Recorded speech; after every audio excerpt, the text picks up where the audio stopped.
Hai, Assalamualaikum warahmatullahi wabarakatuh dan juga selamat malam. Apa khabar anda semua yang sedang bersama-sama dengan saya? Saya Hafiz Latif atau Bang Pis.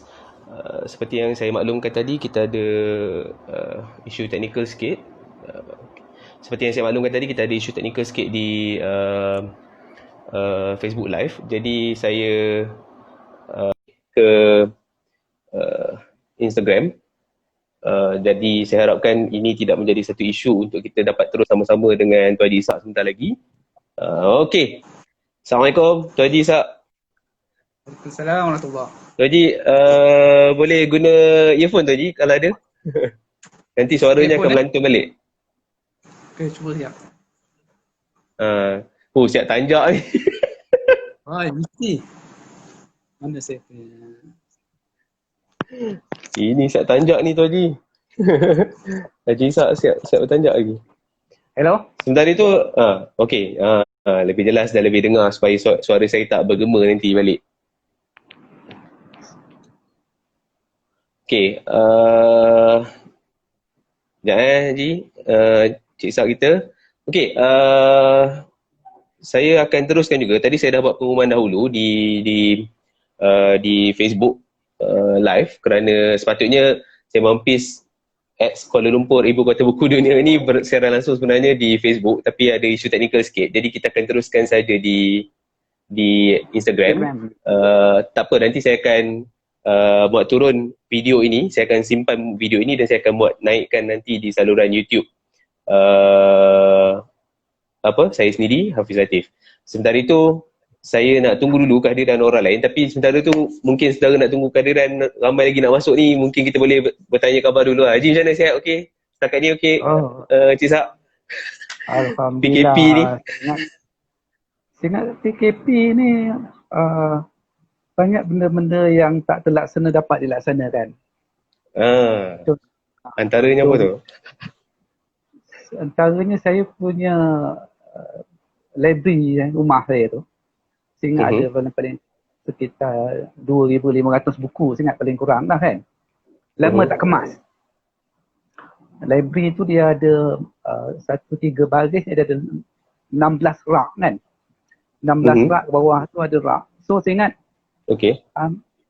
saya ambil masa 2-3 minggu juga untuk setiap hari mengemas rak demi rak dan memegang setiap buku dalam tu. Menarik. Itu tersusun lah. Dan sebahagiannya dibawa turun ke bawah. Jadi baru saya perasan buku ni terlalu banyak, tak tahu dengan buat apa. Sangka saya beli dari 3 rak yang mobile tu daripada China, 3 baris dah sampai dah. Setiap satu rak tu boleh 600 buku. So saya dah pindahkan lebih kurang 100 buku ke ruang tamu. So gerak tu boleh berbusing. So di bilik tu ada lagi dalam 2,000 lebih, di bawah tu ada 600 buku. So ingat kalau simpan ke atas tu orang tak boleh baca semua kan. Itu antara yang saya lakukan. Dia merancang beberapa kerja penulisan yang tertunda. Sampai hari ni pun tengok sebenarnya banyak lagi kerja penulisan yang masih tertunda. Kalau orang kata kebosanan masa PKP ni, tak jugalah, jadual saya terisi. Paling-paling pun setengah hari tu akan terisi. Yalah, kalau tak sebelum ni mungkin sibuk nak ke sana sini, penuh dengan aktiviti perbukuan, mesyuarat dan sebagainya. Tapi dalam tempoh PKP ni setidaknya Cik Sak sempat lah mengemas balik rak-rak buku. Saya pun sebenarnya ni rak buku belakang ni pun baru sempat kemas betul-betul ni. Kalau tak itulah, kita tak sempat juga Cik Sak Itulah. Baik, okey. Dah ada yang mula. Macam mana Cik Sak? Saya ingat dia waktu PKP ni satu waktu yang bagus untuk kita membaca dan melihat perkembangan lain kan. Salah satu yang baru saya terbaca, mungkin kita boleh kaitkan juga nanti. Kemudian kita boleh kaitkan lagi kan. Salah satu pandangan yang diberikan oleh seorang profesor mengatakan apa yang berlaku sekarang ialah trade war antara China dengan Amerika. Tapi trade war ni semua orang dah tahu, trade war ni sesuatu yang bukan baru. Tapi dia memberikan satu sisi pandangan bahawa trade war ini boleh membawa kepada Perang Dunia Ketiga. Betul. Kerana kedua-dua negara, China dan Amerika, terutama Amerika, mereka memerlukan peperangan ini. Mereka memerlukan peperangan ini dan termasuklah kerana selain daripada kerana nak menjadi pihak yang menguasai dunia, mereka mulakan lihat sekarang perebutan lautan contohnya di antara Amerika dengan China. Kedua-dua pihak tidak akan mengalah. Kedua-dua pihak tak akan mengalah. Kan? Sebab China memang ada cita-cita besar untuk menguasai lautan dan Amerika tidak akan mengizinkan benda itu berlaku. Dan di samping masalah-masalah yang Amerika menghadapi masalah yang sangat besar sekarang, terutama dalam waktu PKP yang memberikan impak ekonomi yang sangat besar. Kita takut, tetapi pandangan itu harus memberikan kita ingatan bahawa kedua negara besar itu ke arah itu. Jadi kalau berlakunya kegusaran terhadap peperangan, dia memberikan impak yang sangat besar kepada seluruh dunia. Dari segi ekonominya, dari segi sosialnya dan masyarakat punya kedudukan sendiri pun banyak yang terjejas juga sebenarnya, Cik Sak sebenarnya. Saya sebutkan ini selain kerana dia memberikan impak ekonomi, kerana pada masa yang sama juga dia memberikan kesan yang besar kepada industri buku. Betul. Kalau kita lihat, kita secara tak langsung tak bercerita lagi pasal buku, tetapi kita boleh menjurus kepada buku. Betul. Saya dalam semasa waktu PKP pertama, Jepang pula, saya hadir mesyuarat World Book Capital. Mesyuarat itu bagi menentukan bagaimanakah pelancaran WBC nak dilakukan di situ. Dan pada waktu tersebut DBKL telah memaklumkan bahawa tidak akan adanya pasar Ramadan. Pasar Ramadan. Itu jelas. Tapi apa yang berlaku pada hari yang sama, saya tinggal di Bandar Tun Razak. Bandar Seri Permaisuri. Tiba-tiba di Bandar Tun Razak diwujudkan Facebook group. Bazar Ramadan di Bandar Tun Razak dan Bandar Seri Permaisuri. Dalam waktu, saya ingat dalam waktu seminggu saja mereka dah dapat 2,000 orang masuk. Dan hari ini dah paling kurang 5-6,000. Dan dalam waktu bulan Ramadan ini, penjualan dalam talian kat situ sungguh rancak. Maknanya kata ramai yang beli untuk gunakan Foodpanda dan sebagainya untuk bawa balik ke rumah masing-masing lah, contoh. Apa yang berlaku ialah masing-masing orang yang selain daripada orang yang meniaga di pasar Ramadan, orang-orang yang duduk kat rumah, masing-masing telah menawarkan juadah untuk buka puasa. Faham. Dan lahir pula individu-individu yang menawarkan menjadi rider. Dalam Bandar Tun Razak tu, tanpa adanya fizikal pasar Ramadan, telah rancak pasar Ramadan atas talian yang membuka ruang perniagaan kepada ramai orang yang tak pernah berniaga dan membuka ruang kepada lebih banyak rider. Jadi kalau kita melihat dalam aspek ini, yang saya nak sentuh ialah orang yang tak pernah berniaga dalam talian dah berniaga dalam talian. Dan kerancakan perniagaan dalam talian di pasar Ramadan tu, saya ingat kalau tak sebesar pasar Ramadan fizikal tu, saya ingat agak meriah, agak ramai masuk. Betul. Jadi ini impak PKP ni ialah dia membuka ruang perniagaan yang baru. Ruang perniagaan baru. Ni yang dikatakan tadi sebagai norma baru ni lah Cik Sak Kalau norma itu salah satu aspek daripada norma baru. Norma baru. Secara tak langsung kita masuk ke apa lah kan. Apa yang kita boleh lihat sekarang pada hari ini ialah telah terjadi satu an even playing field. Padang permainan telah berubah. Okey. Padang permainan telah berubah. Berubahnya pada permainan yang mana sama ada orang itu menjual barang-barang premium atau menjual wadah-wadah kuih kuci sekalipun, segala-galanya dalam talian. Kalau dulu kita katakan bahawa okey, kalau barang-barang yang boleh masuk supermarket besar itu barang-barang yang berjenama. Sewa kedai dia mahal. Barang premium boleh masuk. Tetapi apabila pergi dalam talian dalam waktu sekarang, supermarket, hypermarket semua tidak berupaya berniaga. Dia membuka satu ruang peniaga yang besar dalam talian dan kita masing-masing bermula daripada kosong semula. Satu perpaduan permainan yang mengizinkan orang masuk pada garisan yang sama. Maknanya sama ada orang tu nak jual buku ke, nak jual kuih ke, nak jual macam-macam. Segala-galanya kita kalau dalam kaedah biasa, kadang-kadang perniagaan buku ni tertinggal kerana orang akan pergi kepada hal-hal lain dulu, kepada keperluan asas yang lain lah, makanan dan sebagainya. Okey. Tapi pada hari ini dah jadi a level playing field. Kita sedar atau tidak sedar, level playing. So norma baru itu dia sebenarnya memberikan kelebihan kepada industri buku. Maka masing-masing kalau kita berlari 100 meter ke 200 meter, kita sama-sama bermula pada garisan yang sama. Jadi kita melihat bagaimana dan PKP ni serangan COVID-19 di sepanjang hidup saya, mungkin yang lebih baru tak adalah. Apa yang berlaku oleh PKP ini tidak pernah terjadi. Sepanjang perjalanan hidup Cik Ishak sendiri lah. Kalau saya sendiri pun memang tak pernah lagi, ni kali pertama. Tak pernah berlaku. Jadi kita tidak ada reference.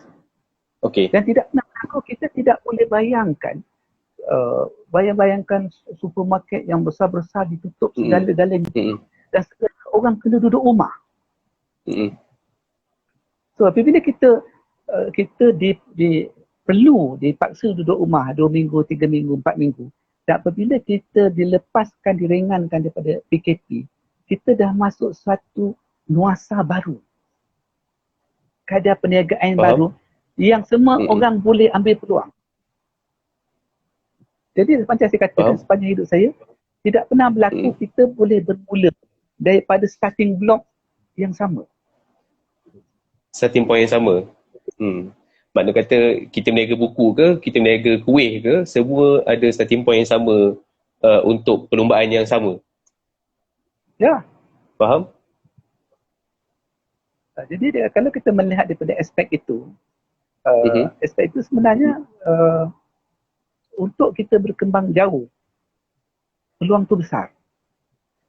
Kita melihat ada aspek-aspek yang mungkin kita sebut ke sikit kemudian tentang hal-hal berkaitan dengan pesta buku antarabangsa. Tapi saya ingat saya cuma sebutkan sikit tentang impak PKP tadi dalam suasana perniagaan.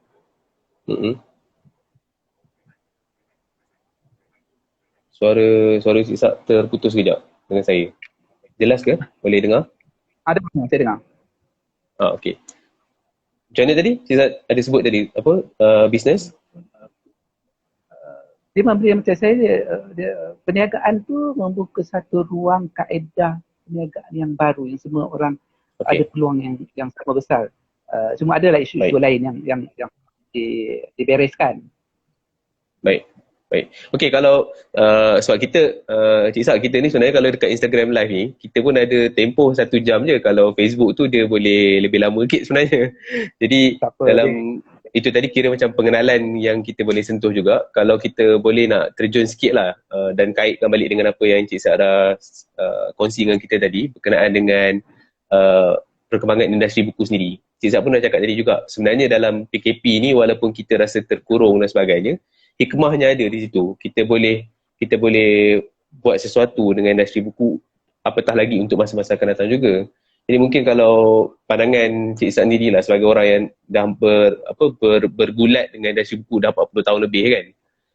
Situasi-situasi yang begini, macam contohlah, sekarang ni PKP, dulu mungkin ada recession dan sebagainya kan. Jadi apa yang sebenarnya yang membuatkan Cik Izzat rasa setiap pemain industri buku ni perlu buat supaya mereka boleh survive. This is survival punya time dan sebagainya untuk ke depan. Mungkin waktu ini juga teruji bahawa hanya orang yang benar-benar betul-betul nak berjuang untuk dalam industri, dia yang akan terus bertahan. Atau macam mana pandangan Cik Izzat ni?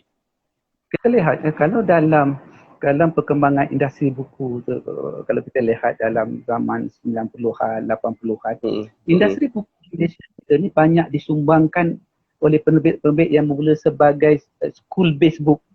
Buku-buku kali, buku kaji, penerbit-penerbit asal pendidikan sekolah. Pendidikan, kemudian berkembang kepada penerbitan fiksyen, terutamanya novel, dan akhirnya penerbit-penerbit besar.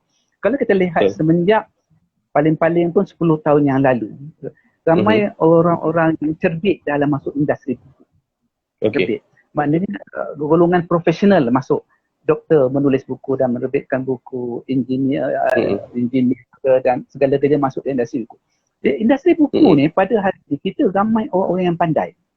Dan kalau kita bandingkan dengan peniagaan-peniaga lain, saya mengatakan bahawa perniagaan produk pendidikan, industri buku tu yang paling suka. Paling suka. Kalau kita lihat daripada zaman 80-an, 90-an, kita melihat sebenarnya peningkatan industri buku. Cuma peningkatan itu dengan kadar yang sangat kecil. Dia meningkat. Meningkat sikit, dia meningkat dan apabila berlaku recession, kalau recession ni dia melibatkan semua pihak terlibat. Betul. Recession, ada waktunya recession. Betul. Tapi ingat kalau 2 kali recession yang pernah kita alami, recession kali kedua 2023 apa, kita nampak kejatuhan sedikit tetapi tak begitu teruk saya rasa nampak. Recession pertama pun kita berlaku tak nampak teruk sangat. Dan kita beruntung kerana dalam industri buku tu saya rasa ramai budak-budak yang cerdik, orang-orang baru dia masuk dalam industri buku. Jadinya kalau katakan kita cakap tentang movie ahead, saya tidak risau tentang kandungan yang mereka akan lahirkan. Cuma apa yang berlaku dalam masa akan datang ialah kita kena berfikiran terbuka bahawa industri buku ni dalam bentuk konsep buku bercetak sahaja, dia akan jadi semakin sempit. Dia semakin sempit. Kalau kita lihat dalam industri lain dahulu kalau waktu saya awal bekerja tu, bila orang ada duit dapat beli kamera Nikon tu sangat gembira. Nikon, Sony. Tapi akhirnya pembimbing telah dapat memberikan kamera yang sebaik kamera sebegini. Sama juga dulu jam yang mahal, sekarang handset telah ada jam. Jadi apabila berlaku merging industri, ada industri yang akan luput dan industri baru akan berkembang. Sama macam industri buku. Industri buku ni dia tidak sukar untuk ke hadapan kalau dia hanya berfikir tentang buku cetak per se. Faham? Industri buku ni seperti ramai orang dah sebut, ialah dia harus berkembang kepada industri kandungan. Menjadi industri kandungan. Bila menjadi industri kandungan, dia memerlukan medium baru. Apakah medium baru yang buku untuk berkembang? Ya? Dan kita ada banyak kandungan yang besar, tetapi tidak ramai lagi yang meneroka kepada medium baru. Dah ada yang meneroka medium baru, tetapi penerokan medium baru tu masih sangat-sangat terhad. Ya, kalau kita selepas ini meneroka kepada medium baru, saya fikir industri buku tu akan menjadi lebih sihat. Kerana kandungan itu kita ada, kandungan yang baik itu ada. Dan orang-orang yang melihat pasaran baru dalam medium yang baru tu telah ada. Dia, potensi itu sangat besar sebenarnya.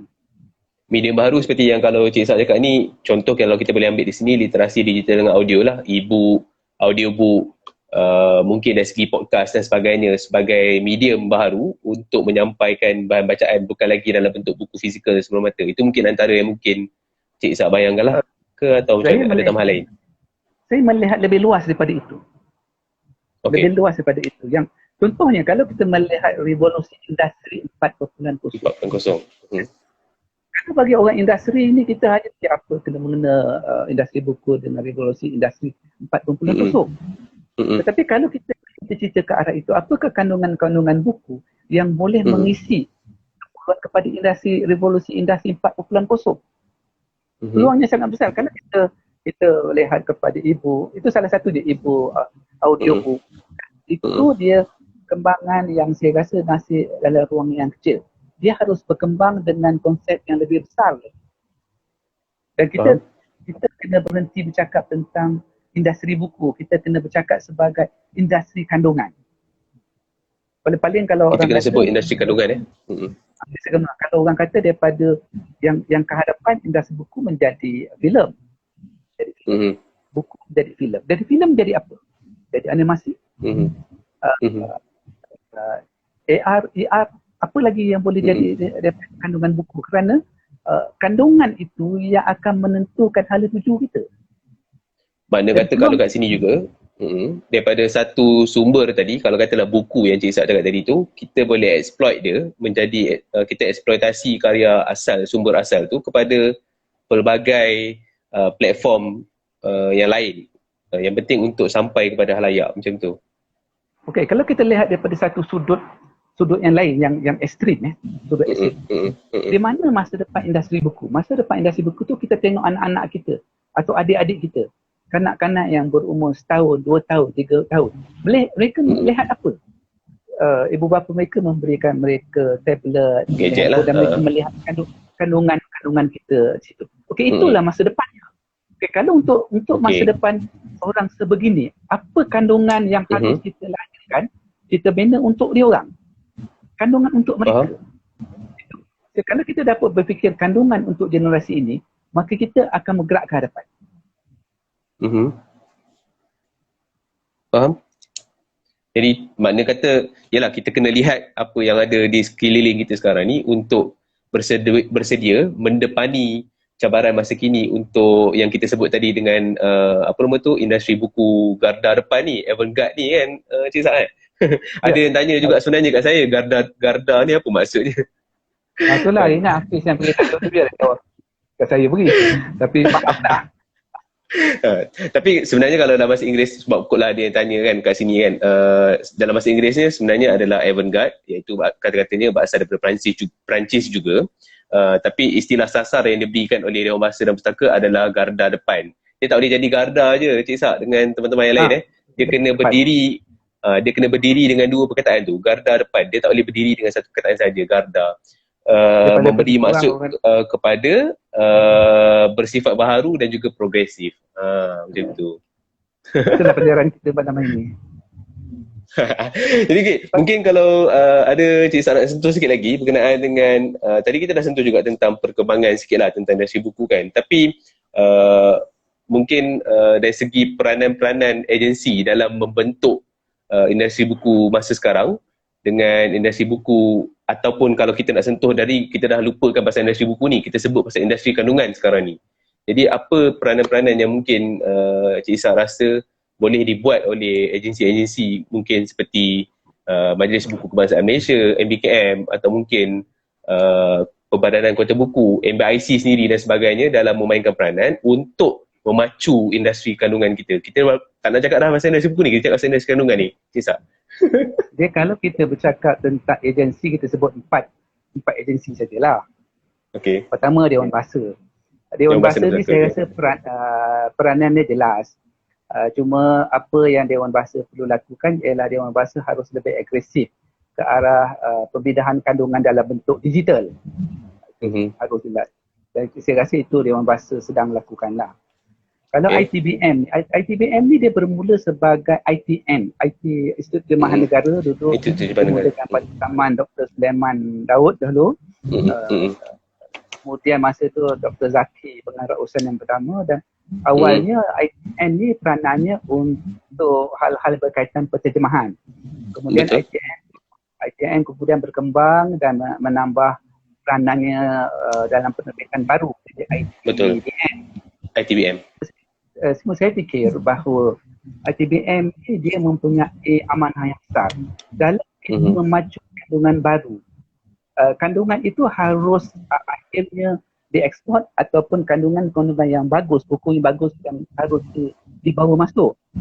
Seharusnya ITBM ni terus didukung, dibantu agar menterjemahkan lebih banyak karya besar, menterjemahkan karya besar daripada bahasa Melayu kepada bahasa lain, dan begitu juga ada bahasa Melayu. Dan penerbitan itu tidak semestinya ITBM buat. ITBM bersama dengan penerbit besar. Cuma dana untuk penterjemahan itu tidak diberikan oleh kerajaan. Majlis buku ni, sedikit majlis buku ni peranannya sangat besar. Majlis buku ini yang pertama ialah peranannya ialah untuk membina dasar-dasar kandungan yang baru. Dasar kandungan yang baru. Mana kandungan buku pada hari ini, kalau ini dalam masa 5 tahun lagi di mana hala tujuannya. Dalam masa 10 tahun di mana hala tujuannya. Peranan ini harus dilakukan oleh majlis buku. Membina hala masa depan industri kandungan. Juga menyediakan industri terhadap industri kandungan. Dalam aspek ini perlu ada plan bertindak bagaimana dilakukan majlis buku. Saya tak fikir menganjurkan tersangkut sikit Cik Izzak. Tersangkut sikit. Boleh ulang sikit yang tadi? Cik Izzak boleh ulang sikit tadi tak? Sebab tersangkut sikit. Bina dasar-dasar kandungan. Seterusnya. Membina MBKM harus membina dasar-dasar penerbitan dan kandungan. Dan mana hala tuju kandungan pada masa hadapan. Dasar itu hala tujunya dan membina pelan bertindak industri untuk 5 atau 10 tahun akan. Itu yang besar dilakukan. Pelan bertindak. Kerja nak menganjurkan pesta buku ni bukan kerja ITBM, bukan kerja MBKM. MBKM harus bekerja dengan industri. Tapi itu ada di sampingan yang boleh dilakukan oleh majlis buku. Contohnya hilang sekejap. Peminat datang. Tapi contohnya ni apa lagi yang MBKM boleh buat ialah R&D. Kita harus diteruskan oleh MBKM. Satu lagi ialah penganugerahan buku. Anugerah buku harus ambil alih oleh MBKM. Saya rasa ini kerja yang besar dilakukan oleh MBKM. Untuk kota buku ni saya melihat daripada awal penubuhannya kan. Ada orang bertanya saya tentang kewajaran kota buku ini dan ada yang memberikan jawapan kepada saya. Jika saya kata suruh, jika kota buku ditutup, apa yang kita hilang? Apa yang kita hilang? Ada tak industri kehilangan sesuatu? Ya, kalau industri tak ada kehilangan sesuatu, maknanya kota buku masih gagal wajarkan penubuhannya atau kelestarian. Kerana sehingga orang masih tidak nampak sampai hari ini sudah masuk tahun ke-7, tahun ke-8, masih tidak jelas apa yang dilakukan oleh kota buku. Saya ada orang tak selesa, tapi saya rasa ini hakikat. Kalau orang kata kota buku ditutup, orang tak ada kehilangan apa-apa, maka tidak ada kewajaran untuk ditutup. Melainkan ada sesuatu besar yang kota buku ditawarkan. Dan kota buku ni dia bukan tanggungjawabnya duduk dengan kita sama-sama mengikut kita. Kalau diamanahkan untuk melaksanakan itu, ada amanah yang telah diberikan, ada mandat yang telah diberikan. Jawab untuk melaksanakan mandat tersebut. Sama-sama mengeluh pada kita. Jadi kita melihat kewajaran untuk menggerakkan kota buku. Faham. Jadi kalau untuk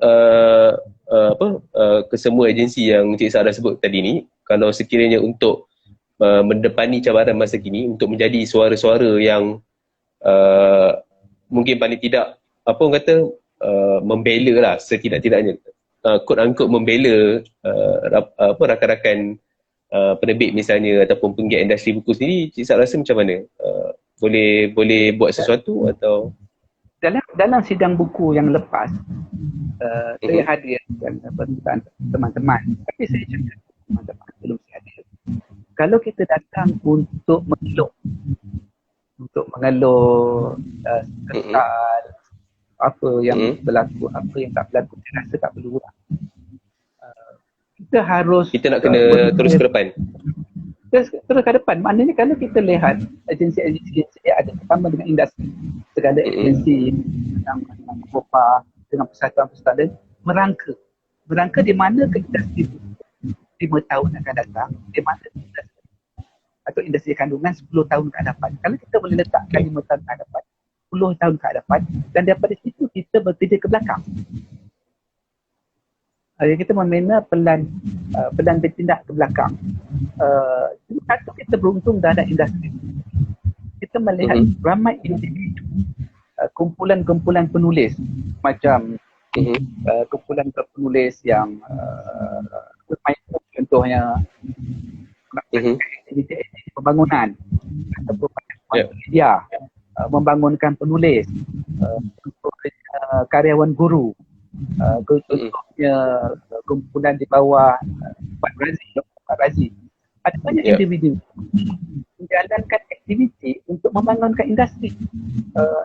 Mereka ini semua harus sama-sama ditarik untuk membina pelan bertindak, diberikan sokongan agar kita akan dapat mencapai industri kandungan yang dinamik 5 tahun lagi, 10 tahun akan datang. Industri kandungan yang dinamik Alright. Industri kandungan yang dinamik.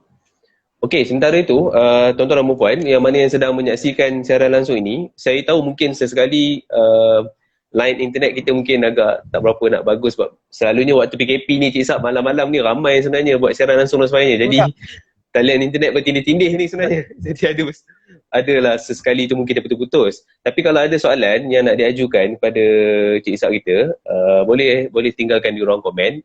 Nanti saya akan bacakan dan Cik Sab mungkin di kesempatan ini bolehlah jawab sekadar mana yang boleh tentang industri buku mendepani cabaran masa kini. Baru tanya, ada orang nak tanya soalan tak? Ada soalan tak Cik Sab? Daripada Aziz Arifin. Encik Sab, bagaimanakah industri buku boleh berkolaborasi dengan industri kreatif lain ke arah industri kandungan yang bersepadu? Silakan Cik Sab. Maknanya bukan industri buku. Saya ingat okey, sebelum menjawab soalan, saya cakap kira-kira 20 tahun yang lalu 20 tahun yang lalu 20 tahun saya kena ingatkan mungkin sekitar tahun 1997 hingga tahun 2000 kerajaan nak memperkenalkan sekolah Bistari. Sangat ideal rupanya dalam sekolah Bistari itu tak jelas Cik Sab, apa tadi? Kerajaan nak memperkenalkan sekolah Bistari Smart School. Smart School. Kerajaan nak memperkenalkan dalam tahun awal 97 sampai 2000 tadi. Dalam tu kerajaan membuat kawalan tender untuk memulakan sekolah Bistari Smart School. Okey, sekolah Bistari. Okey, Smart School. Okey. Apabila dia buka tender tu, tender menyediakan pakej kandung. 2 kumpulan masuk. Satu kandung, satu penerbit buku, satu lagi adalah penyedia infra. Dan beberapa termasuklah telekom dan sebagainya. Tetapi pihak yang paling menangani, kebanyakan pihak yang menangani tender tersebut ialah pihak infrastruktur yang menyediakan infra. Yang saya rasa yang menyediakan kandungan tu tak banyak. Putusan ada 1-2 syarikat yang masuk. Dan akhirnya apabila benda itu terlaksana, benda itu tidak terlaksana sebagaimana yang dirancangkan. Kerana yang mengepalai tender tersebut ialah pihak infra, bukan pihak industri buku. Apabila industri buku bermakna dari segi infranya lebih ke depan berbanding industri buku itu sendiri. Ya. Okey, sampai kita lihat pada hari ini kita bercakap tentang industri kreatif. Industri kreatif ni dia memerlukan kandungan. Faham? Kandungan itu yang seharusnya mendepani dalam hala tuju kehadapan ini. Okey. Kalau katakan kita memkukuhkan industri kandungan, kita dapat melahirkan kandungan dalam berbagai bentuk. Dan kandungan inilah yang akhirnya harus menjadi kandungan industri kreatif. Kerjasama daripada kandungan ini, dia akan beralih menjadi media pendidikan. Dan kandungan ini dia menjadi teledrama. Dan dalam kandungan ini dia menjadi kandungan apps dalam smartphone. Jadi untuk melakukan ini ialah sebenarnya kita harus meletakkan foundation yang aras ke arah tersebut. Tetapi dia tidak boleh penerbit. Jadi dari segi foundation tu apa yang boleh kita lakukan, Cik Sak? Itu sebut saya tadi, kalau setiap satu penerbit nak ambil langkah sendiri, ada penerbit buat, kalau kita lihat dia buat, tapi dia buat untuk dia sendirilah. Payah nak kolaborasi dengan orang lain. Tapi bagaimana kita nak agar semua faham, semua orang dalam industri faham apa kehendak kandungan kreatif untuk filem, apa kehendaknya untuk apps. Saya sebutkan tadi, peranan yang harus dimainkan oleh majlis buku. Majlis buku harus membina hala tuju untuk 5 tahun ke hadapan. Jelas saya line-nya macam terputus-putus sikit kat sini. Cik Sak cakap apa tadi? Peranan majlis buku, okey. Saya ingat majlis buku harus memiliki peranan agar dapat bersama-sama dengan industri untuk membina keperluan industri 5 tahun akan datang, 10 tahun akan datang. So kalau katakan contohnya dalam 5 tahun akan datang bahawa kita nak kandungan buku itu keluar dalam pelbagai bentuk. Kita jelaskan apa yang kita nak capai dan bagaimana nak dicapai aspek tersebut. Ya, kalau kita sudah tahu dan kita akan membina agenda bertindak kita untuk bekerjasama dengan pihak-pihak lain. Faham? Jadi makna kata, yalah semua orang ada peranan masing-masing, tapi sejauh mana kita, macam tadi Cik Sak cakap pada awal tadi lah, keterbukaan kita untuk bersedia berkolaborasi industri buku dengan industri-industri lain untuk terus memacu ke depan ni dalam industri kandungan itu sendirilah kan, Cik Sak kan? Keterbukaan kita untuk saling bekerjasama tu. Saya ingat kita dah ada idea untuk kerjasama. Kita memerlukan itizam dan memerlukan kepimpinan yang kuat. Faham? Untuk bergerak ke arah depan. Dia salah satu isu kita pada hari ini, bukan isu, salah satu peluang saya berkatakan bahawa pada hari ini kita bermula pada garisan yang sama. Daripada yang sama, mari kita merancang daripada garisan yang sama ini, ke mana kita nak bergerak ke hadapan. Dan apabila kita merancang ke hadapan ni, kalau kita lihat industri buku ni, dia ada peranan kerajaan, ada peranan agensi buku, ada peranan persatuan-persatuan. Setiap tu peranan persatuan. Kalau dalam satu skop yang kecil, contohnya saya katakan pesta buku. Pesta buku, sebenarnya kalau kita cakap tentang pesta buku antarabangsa Kuala Lumpur, pun pesta buku itu harus berubah wajah contohnya. Tapi saya sebutkan bahawa kalau kita sebut tentang pesta buku antarabangsa Kuala Lumpur ni, pesta buku ini adalah hanya satu pesta dalam satu aktiviti yang banyak. Maka pesta buku ini harus dilaksanakan oleh mana-mana persatuan dengan kerjasama dengan majlis buku, dengan Dewan Bahasa dan seumpamanya. Banyak agensi-agensi buku tu tidak perlu bersaing atau mengambil peranan melaksanakan pesta buku contohnya. Cuma kalau kita lihat pesta buku yang lepas-lepas ni, kita punya business model tu telah luput. Model yang kita gunakan, saya rasa model tu tak lagi wajar dilaksanakan. Pesta buku tu tak boleh lah dia buat dengan cara sukarela, dengan cara bekerja di tubuh kejahatan kuasa, tidak. Dia harus ada mungkin Mabopa dan MBIC menubuhkan syarikat itu melaksanakan pesta buku, dan pesta buku itu dia buat dengan kerjasama agensi-agensi. Business model itu harus berubah. Dan pesta buku itu pula, kalau kita lihat semenjak 3 tahun lepas, semenjak 5 tahun lepas, sebenarnya trend pesta buku ini ialah trend menurun. Pertama, menurunnya pempamer. Kedua, menurunnya pengunjung pesta buku. Yang lepas-lepas kita berusaha untuk kekal. Pesta buku tu masih lagi besar, tetapi trend menurun. Maka untuk bergerak ke hadapan, pesta buku tu harus memilih pertamanya bisnes model yang baru, kaedah pelaksanaan yang berubah. Yang keduanya, kandungan pesta buku itu tidak lagi boleh semata-matanya buku bercetak saja. Dia harus melangkaui lebih daripada itu. Contohnya kandungan-kandungan kreatif contohnya. Kandungan-kandungan audio contohnya. Kandungan-kandungan digital contohnya. Kalau kita pesta buku tu hanya menjual buku-buku bercetak, saya tidak fikir dia ada masa depan untuk ke hadapan lagi. Faham? Yalah, sebab kita tadi dah sentuh banyak sebenarnya juga tentang industri kandungan. Jadi saya setuju juga dengan apa yang Encik Izzat cakap tadi. Pesta buku tidak lagi hanya boleh menawarkan buku fizikal semata-mata ataupun kandungan berkaitan buku semata-mata, tapi dia harus lebih menyediakan pelbagai lagi ruang lain yang boleh mengikut zaman semasa ataupun permintaan halayak pembaca sendirilah. Sebab halayak pembaca kita bukan hanya fokus buku fizikal saja, Cik Zat, kan? Ada yang nak virtualnya, AR dan sebagainya, ada yang nak digital dan sebagainya. Betul juga. Itu saya sebutkan tadi bahawa bila kehadapan ni kita bercakap tentang merging of industri kandungan buku ni dengan industri kreatif. Betul. Merging atau bergabungan. Tapi gabungan atau merging ini harus dipimpin oleh industri buku. Faham? Kerana sumber asalnya tadi untuk diadaptasi menjadi kandungan yang lain adalah mungkin kalau boleh kita sentuh di sini, kita ambil daripada buku, kita kembangkan menjadi platform-platform yang lain kalau ikut apa yang awal kita bincang tadi juga lah, Cik Zat, kan? Jadi sebab tu tadi sumber awalnya harus daripada buku juga. Okey, Cik Zat, ada soalan daripada Tuan Roslan kita di sini.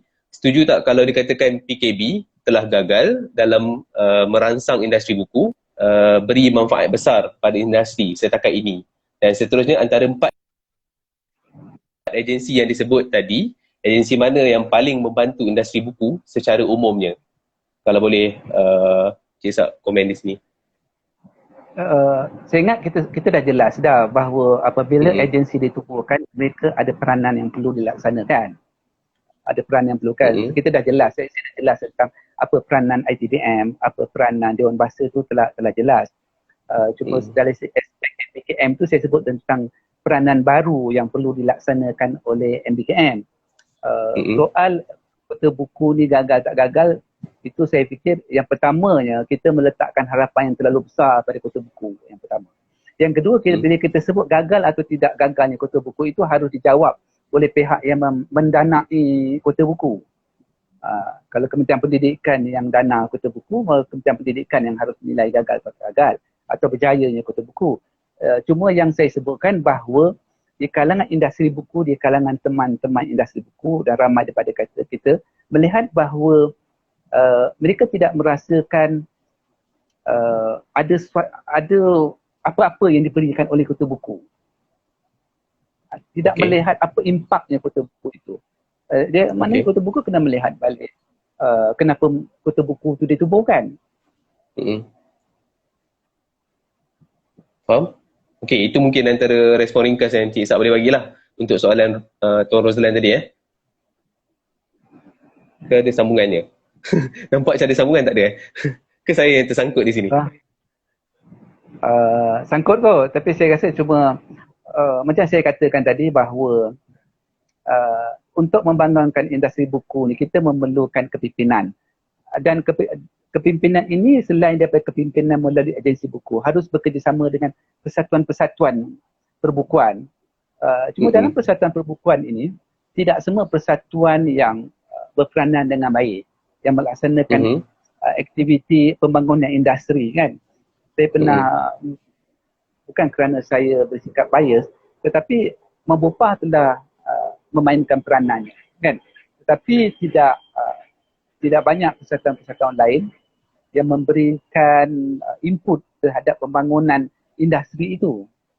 Kalau pada pandangan saya, akhirnya industri ini, kalau dalam industri buku ni, harus juga ada merging. Contohnya persatuan kontraktor buku harus merge dengan persatuan penjual buku, dengan persatuan penerbit dan pengedar buku putera. Kerana aspek perniagaannya sama. Buku. Malah Mabopah juga mungkin harus memikirkan untuk bergabung dengan persatuan penjual buku. Sebab mana di Thailand mereka ada persatuan Hubert, kan, penerbit dan penjual buku. Sebagaimana? Di Thailand. Jadi Kritai. Jadi mungkin saya rasa kalau kita lihat persatuan perbukuan di Malaysia, ada 5 di bawah gabungan MBIC. Mungkin kelima-lima itu harus bergabung menjadi satu persatuan saja. Tapi bukankah lima-lima tu dah jadi, sebab mereka bukan bergabung, cuma mereka di bawah MBIC kan, Cik Sak kan? Tu berbeza kan, bukan gabungan sebenarnya kan? Tapi kita harus, kepimpinan persatuan ni harus berlapang dada memikirkan, adakah setiap persatuan itu sebenar-benarnya berperanan? Itu boleh menilai. Pada pandangan saya, akhirnya kelima-lima persatuan ni harus bergabung, harus menjadi satu. Bekerjasama di bawah satu gabungan. Dan ini akan memudahkan kerjasama di antara industri dengan agensi-agensi. Baik, faham. Okey, Cik Sak, di hujung, sebab kita ada, kalau ikutkan saya punya notifikasi Instagram ni ada lebih kurang dalam 5 minit lagi macam tu. Sebab dia terhad sejam kan kat Instagram ni. Sebab dalam tempoh PKP ni sedang berlangsung di Malaysia, bukan mungkin di Malaysia, di seluruh dunia juga Cik Sak kan. Dan kita tahu bahawa buku tidaklah dianggap sebagai essential service, bukan lagi dianggap sebagai perkhidmatan perlu. Jadi atas sebab itu juga waktu tempoh PKP ni kilang cetak tak dapat beroperasi untuk mencetak buku-buku yang kita nak keluarkan. Penerbit juga sebenarnya banyak yang hanya bergantung pada stok sedia ada, dan mungkin juga ada yang beralih ke digital dan sebagainya. Mungkin kalau ada di sini, sebab saya nak lihat sebenarnya siapa yang sebenarnya boleh kita betul-betul pegang untuk menekan pihak-pihak tertentu misalnya, untuk kita bantu supaya kilang cetak dapat beroperasi. Sebab kilang cetak bukannya seperti kilang kereta besar yang terlalu ramai pekerja, Cik Sak kan. Jadi pandangan Cik Sak ni untuk situasi macam ni, macam mana kita nak buatkan kilang cetak dapat beroperasi dalam skala yang kecil, kedai buku dapat beroperasi dalam skala yang kecil, penerbit dapat beroperasi dan mencetak dan menerbitkan buku dalam skala yang kecil dan sebagainya. Macam mana kita nak buat, Cik Sak? Sebenarnya bagi saya ialah kalau kita tu termasuk saya lah kan, termasuk saya, mungkin saya sebelum ini kita gagal present our case dahulu dan pada hari ini kita gagal untuk present our case kepada kerajaan. Kalau kita kata kita nak kedai buku diizinkan buka, pencetak diizinkan buka, pertamanya apa usaha yang kita lakukan untuk membina kes kita. Nak bina kes kita ni tak cukup kita tulis mengongot dekat Facebook, dekat Instagram. Untuk bina kes kita mesti ada presentation untuk bina kes. Kita kena bina kes tersebut dan bawa kes tu kepada siapa kita nak bawa, kepada Perdana Menteri ke, kepada Menteri Pelajaran ke, kepada Menteri Ekonomi sebagainya. Kita gagal nak membina kes kita gagal untuk mempersembahkan kes kita. Dia bukan soal kepada siapa, tapi kita harus bina kes. Bina kes dan tapi present saya case tu. Macam mana Cik Sak tadi? Bina kes dan present case? Kita bina kes, kata-kata ini isu dia, ini isu kita dan ini penyelesaian kita. Kalau kita bawa pada kerajaan, pertamanya kita tak boleh merayu lagi. Kita merayu tolong tak ada. Kita kena bawa ini kes kami hendak kerajaan buat. Kerajaan kata kenapa tak buat? Kalau kerajaan buat, ini akan berlaku. Pembangunan industri contohnya. Bukan soal kita kata kalau tak buat tu kita nak mogok, bukan isunya. Isunya kalau tak buat, mungkin impaknya kepada ekonomi, impaknya kepada pembangunan industri sebegini. Kalau buat, impaknya sebegini. Kes itu harus dibina, kes ini harus kita present kepada pihak yang berwajib. Tapi saya difahamkan juga MBIC dan sebagainya ada hantar surat pada YB Datuk Seri Azmin Ali, MITI untuk present pasal isu ni lah, maksudnya kilang cetak dan sebagainya. Mungkin itu tak cukup kuat untuk memberi tekanan ke macam mana Cik Sak sebenarnya? Kalau kita lihat, kalau kita di tempat menteri, tak boleh kita bayangkan berapa tinggi surat yang dia terima. Yelah tu, sampul berapa banyak pula yang ada kat dalam pejabat Jadi kita boleh katakan bahawa susah nak jumpa menteri, susah nak bincang. Ya susah. Tetapi itulah penyelesaiannya, itulah isunya. Kita kena cari jalan, kena usahakan macam mana pun, kalau bukan kepada Datuk Azmin, kepada Perdana Menteri sendiri. Kalau kita tak dapat sederhana, kita hantar surat, hantar email, fax, saya tidak fikir kita telah membuat yang terbaik. Saya tidak menyalahkan siapa-siapa kerana saya pernah memimpin industri. Saya juga bercakap dengan kawan-kawan bahawa akhirnya sebenarnya dalam beberapa hal saya gagal. Saya gagal juga untuk membina kes tersebut. Akhirnya hari ini saya boleh katakan bahawa saya gagal dalam membina kes tersebut. Saya mengharap kepada kepimpinan pada hari ini dapat membina kes tersebut. Faham. Jadi mungkin sebagai, yalah, dah tak 40 tahun lebih bergulat dalam industri buku dan sebagainya. Mungkin di hujung-hujung sesi kita ni, Cik Ishak sini, sebab dari tadi juga sebenarnya Cik Ishak ada sebut berkenaan dengan kepimpinan baharu dan sebagainya. Mungkin pada pandangan Cik Ishak sendirilah, saya tak nak tanya siapa yang akan memimpin dan sebagainya. Itu soalan yang saya rasa sangat tak sesuai untuk diperkatakan. Tapi adalah kepada macam mana kalau kita nak sama-sama, yalah, pandangan Cik Ishak sendiri, apa yang boleh kepimpinan baharu ini dapat dibuat ataupun dapat digarap, ataupun kita nak rekrut ke, apa sebenarnya yang boleh buat, yang Cik Ishak lihat sampai daripada pemimpin sebelum ni lahirnya pemimpin yang sebelum ini dan akan lahir juga pemimpin yang seterusnya. Apa sebenarnya yang pandangan Cik Ishak rasa boleh buat? Okey, kalau katakan kita nak buat turn around syarikat, bisnes dan sebagainya, kita melihat apa kekuatan yang kita ada pada hari ini. Kita tak boleh bercakap tentang nak groom orang pada waktu tersebut, nak mencari orang. Tetapi dalam industri ni kita masih ramai kepimpin industri yang saya rasa mempunyai network yang bagus, mempunyai fikiran. Kita harus cari, ajak contohnya Datuk Syamuddin sekali, ajak Puan Ainul Muhammad sekali, ajak Prof. Dollah Hassan sekali, ajak kumpulan-kumpulan baru di bawah Maimu, Saudara Samri, Hafiz, ramai lagi. Bersama dalam kepimpinan yang sedia ada ini, dan juga kepada kepimpinan persatuan, kepada kepimpinan agensi ini, sama-sama duduk untuk bina kes ini. Kita tak boleh just panggil, apa kita nak buat. Kita membina kes kita. Membina kes ini bagaimana kita nak membuat satu presentation yang bagus untuk industri buku, dan kita nak present terus. Macam mana pun kita kata, kalau kita kata nak PM lah. Kalau kepada Azmin lah. Dan kita membawa, mencari, mengajak orang-orang yang dalam industri tersebut sudah ada. Dan saya tak kata orang yang ada tak boleh, orang yang ada tu boleh. Tapi kita kena berlapang dada, membesar hati agar dapat membina formula baru ini untuk kita bawa ke hadapan. Faham? Mungkin Cik Ishak ada juga nak sentuh sikit berkenaan dengan Kuala Lumpur, Ibu Kota Buku Dunia sendiri. Ada yalah, dalam tempoh PKP dan sebagainya, banyak aktiviti dijalankan dalam talian sahaja kebanyakannya.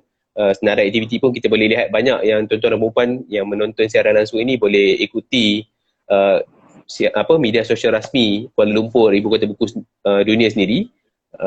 Jadi mungkin Cik Ishak ni ada perkongsian-perkongsian yang terkini yang nak update ke berkenaan dengan Ibu Kota Buku Dunia sendiri? Saya nak tengok satu saja kan, soal pengisian tu tentang aktiviti. Sebenarnya hasrat kita membina World Book Capital itu ialah kita rasa industri memerlukan booster. Ya. Booster. Okay. Memang sebelum ni ada rancangan besar nak melaksanakan pelajaran, tak dapat. Booster ni ialah apabila kita kata Kuala Lumpur Ibu Kota Buku Dunia itu, agar semua orang, ramai orang dalam Malaysia ini bercakap tentang Kuala Lumpur itu kota buku. Apabila ramai orang bercakap tentang Kuala Lumpur kota buku, masing-masing nak melaksanakan aktiviti, masing-masing nak peranan, atau paling-paling kurang orang sudah tahu bahawa Kuala Lumpur itu kota buku dunia, maka daripada situlah dia menjadi perangsang kepada kita untuk mengangkat industri buku, untuk mengangkat industri kandungan.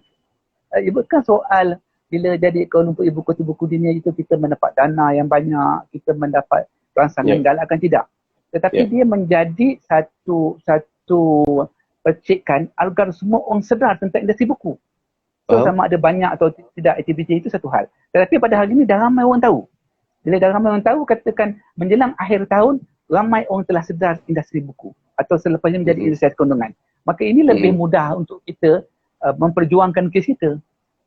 Faham? Jadi ini secara tidak langsung macam yang selalu juga kita sebutkan juga, industri Kuala Lumpur Ibu Kota Buku Dunia, dia sebenarnya adalah sebagai lonjakan sebenarnya untuk kita lebih menyampaikan hasrat kita, bukan lagi sekadar industri buku tetapi juga kepada industri kandungan itu sendiri. Baik. Dalam soal itu juga kita mengizinkan, cuma maklum lah, mengizinkan apa-apa aktiviti untuk bersifat kandungan untuk menggunakan logo World Book Capital. Itu kita akan izinkan. Apa saja aktiviti yang kita berkata bagus, kita izinkan untuk menggunakan logo tersebut, hanya maklumkan kepada sekretariat dan sekretariat akan mengesahkan keizinan untuk menggunakan tersebut. Jadi kalau ramai orang pakai, maka orang akan sedar akan adanya Kuala Lumpur itu ibu kota buku dunia. Baik. Itulah peranan yang semua orang sebenarnya, sebab ramai sebenarnya Cik Sak sebelum ni tanya apa yang mereka boleh buat, apa yang mereka boleh bantu untuk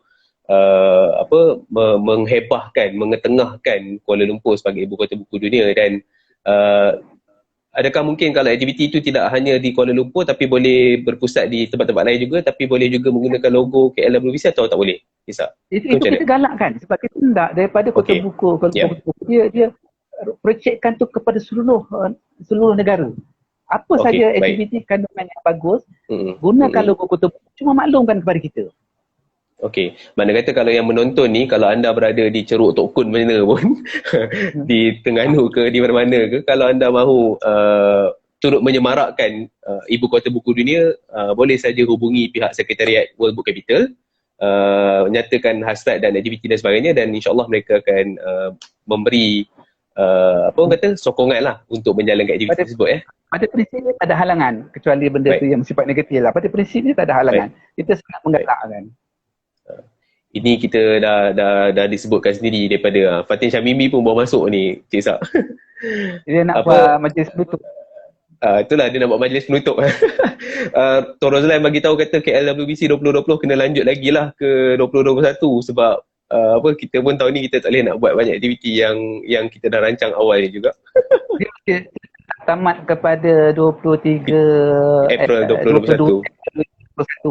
Kerana 23 April 2001 tu sudah ke Georgia. Betul. Kita dah UNESCO pun dah umumkan tahun depan punya World Book Capital siapa, Georgia, lepas tu tahun seterusnya nanti siapa pula kan.